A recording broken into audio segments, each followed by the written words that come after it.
Hi everyone, this is Andrew Primer, Ukrainian American, reporting from Kiev. In today's podcast, week 165 of Russian invasion of Ukraine, and this is the second week of 2025, of May 2025. So, in today's podcast, will Putin eventually meet Zelensky? And we're going to talk about Russia will continue the war because Putin has no choice but to continue the war and stay in power. And if the Russia ready for the long war. So far, I remain skeptical about the chances of meeting between Zelensky and Putin. However, the prospects for negotiations in Istanbul have increased sharply following Donald Trump's statement. Trump's assertion that Ukraine should quickly consent to negotiations in Istanbul regrettably limits the Ukrainian side's options. However, setting aside understandable emotions, the critical question now is how to appropriately respond to both Trump's comments and the existing pre negotiation context. It is essential to recognize that our rejection of peace talks aligns with Putin's strategy as it allows him to present Ukraine as uncooperative in front of Trump regarding a resolution to the conflict. First, we must remind our American partners that Ukraine is not opposed to negotiations, but the discussions should focus on the complete and unconditional ceasefire, initially for 30 days, with the possibility of extending it. This position aligns with that of the US, which was agreed upon during the talks in Jeddah, Saudi Arabia on March 11, 2025. Furthermore, the term immediately is more suitable directed at Russia, with a firm demand to ceasefire starting May 12th. Secondly, we can confirm Ukraine's readiness for peace talks, but at the same time, it must be emphasized that Ukraine will only discuss the procedure and technical parameters of the ceasefire. Negotiations on all other issues can only take place under conditions on ceasefire. If Russia wants to return to the Istanbul talks, the first thing it should do is cancel the decision to annex four Ukrainian regions, because at the time of these talks, Russia recognized these regions as Ukrainian territory.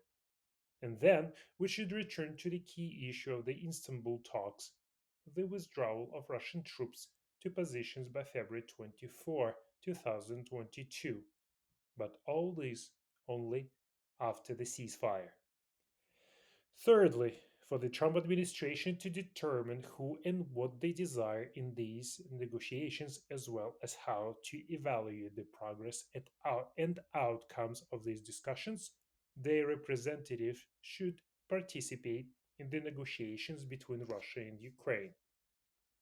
It is also necessary to urgently hold consultations with European partners, with whom the statement on the need for the 30-day ceasefire was jointly agreed on May 12th. It is essential to coordinate further joint actions, particularly in contacts with the Trump administration.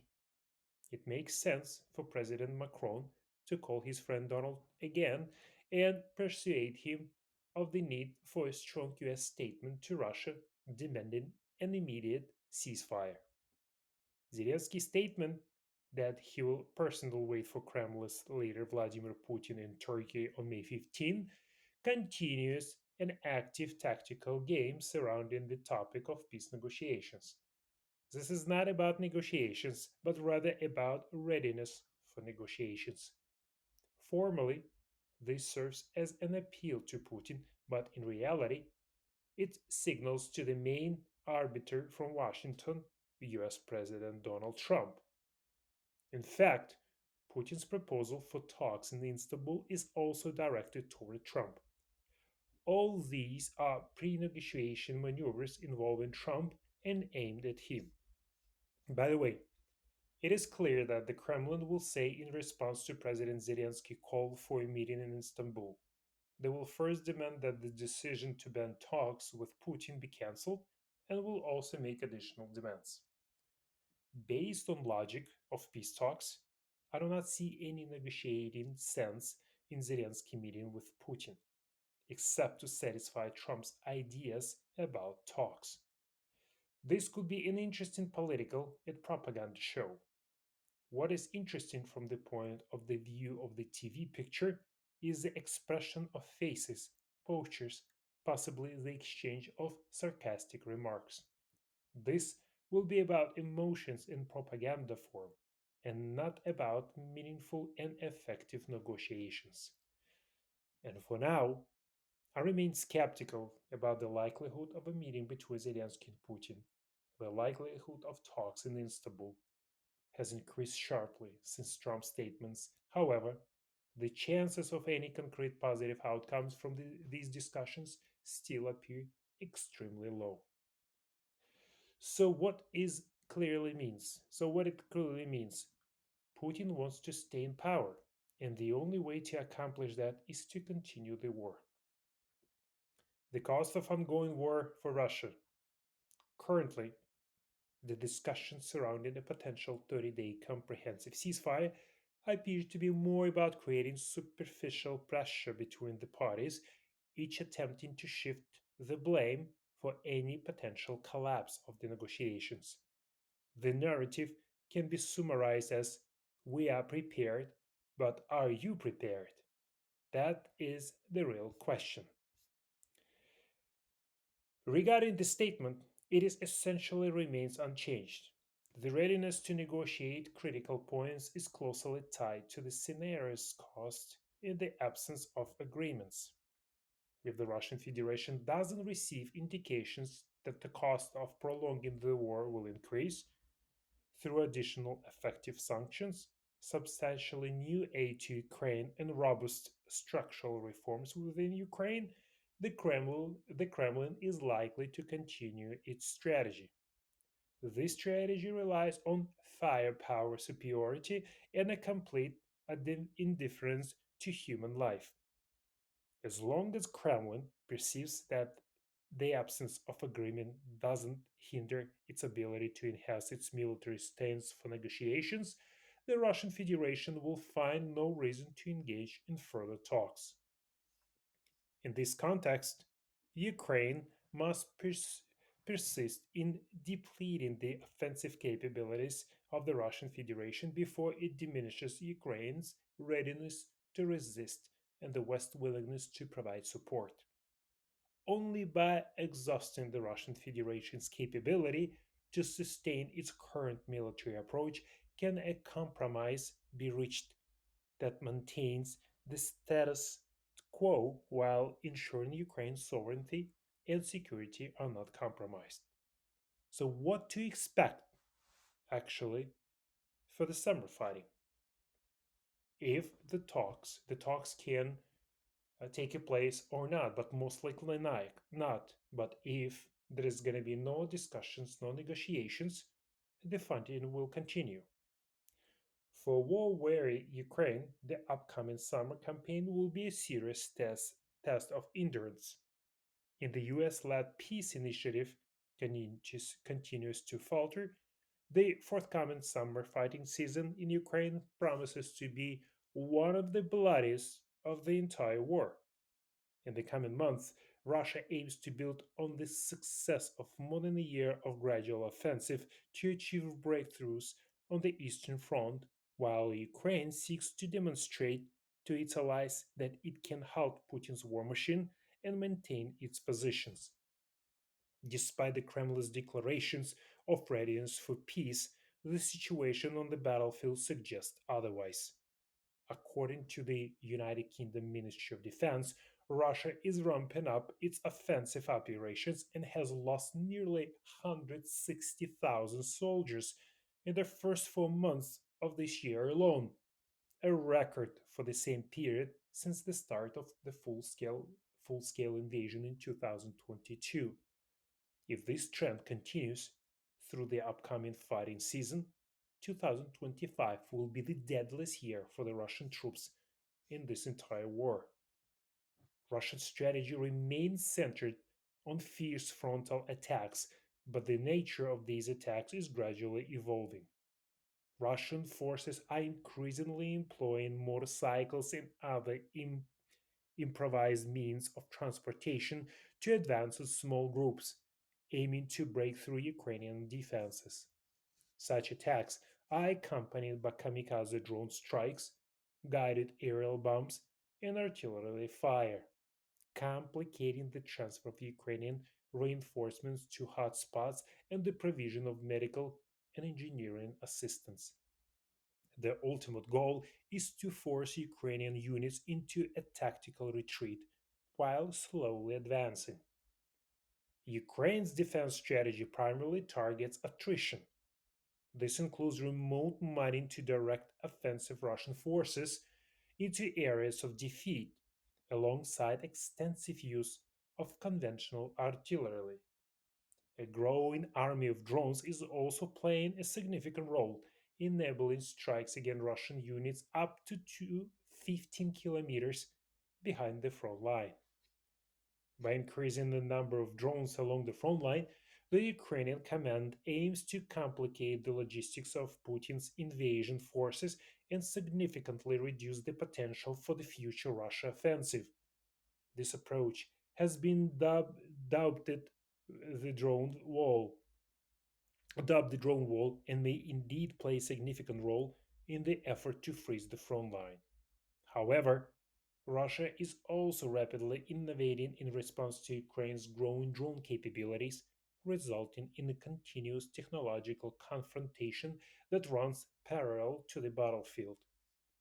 With the Russian army now in control and advancing on various fronts, Putin's military leaders have a range of potential locations to consider when determining geographic priorities for the summer offensive. Russia is currently expanding its foothold in northeastern Ukraine, specifically in the Sumy region, after largely pushing Ukrainian forces out of the Kursk region. Local Russian successes have also been noted recently in the Kharkiv region. However, in the coming months, main efforts are expected to be directed toward eastern Ukraine, where Russia has concentrated its forces in the Pokrovsk and Konstantinov sectors. Success in these sectors could create the conditions for the occupation of the entire Donetsk region, which remains Russia's immediate political goal. Although Putin is not feeling pressured on the home front, he will be eager to achieve a significant breakthrough in the coming months to demonstrate to both domestic and international audiences that the Russian military is capable of securing victory in Ukraine. He recently declared that Russia has enough strength and resources to bring the war in Ukraine to its logical conclusion.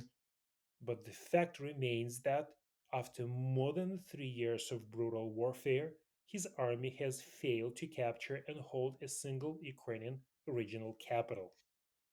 So, the war worn country, Ukraine, the upcoming summer campaign will be a serious test of endurance.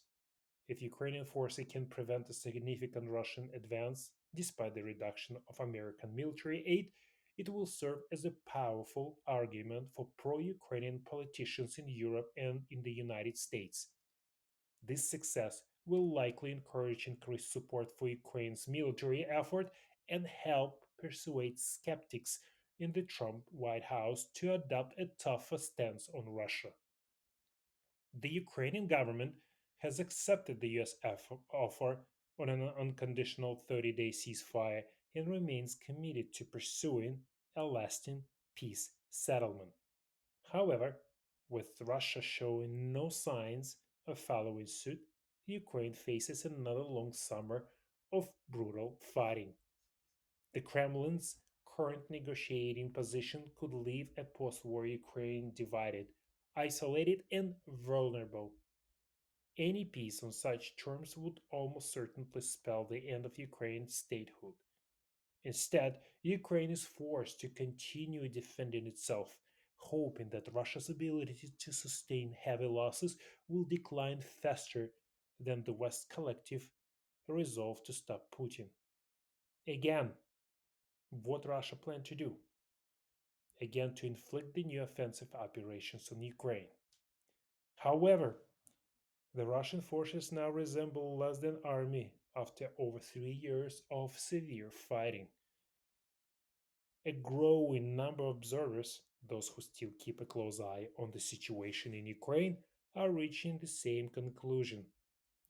Putin's looming summer offensive doesn't meet the criteria for a full fledged military campaign in the traditional sense. Moscow cannot concentrate enough combat forces in any area to penetrate the Ukrainian front line deep enough to break it. Like Suvorkin line in 2023, it bends but doesn't break. Given all the media hype about Ukraine fatigue over the past 6 months, it is frankly surprising that the front has barely moved militarily since December. The Ukrainian drone line is working surprisingly effectively. A group of 5 or 6 experienced regiments is rapidly expanding in size and scope like new ground corps. Continuing a trend that has persisted throughout the year, Moscow's losses for the week have once again reached approximately 8,000 men, roughly equivalent to the reinforcement and 1,500 pieces of ground equipment, including around 100 armored vehicles and 1,000 civilian cars. From a military standpoint, the Russian invasion forces now resemble more of a post apocalyptic horde than an army, but certainly not the ruthlessly efficient cavalry of the Mongols and other steppe peoples. Not even close. It's more like a horde of half sentient zombies. Dangerous, certainly, but incapable of large scale coordination. Casualties are approaching 200 for every square kilometer of territory captured, double what they were a year ago. Over the past week, most of the view, most of the few dozen square kilometers for which this price was paid have been captured in the Kursk region, where Ukraine has left the last two settlements still held by its troops and strips of forest along the international border within the Sumy forward defenses. Elsewhere, where previously hovering aerial bombing, rocket attacks, and continuous drone strikes had allowed the Russians to advance one field at a time, most attacks are now thwarted before they even make contact with Ukrainian forces. Of course, not everything is going perfectly in every location and at all times. But overall, Ukrainian forces are holding the line more firmly than ever before. They are tracking enemy artillery with particular care.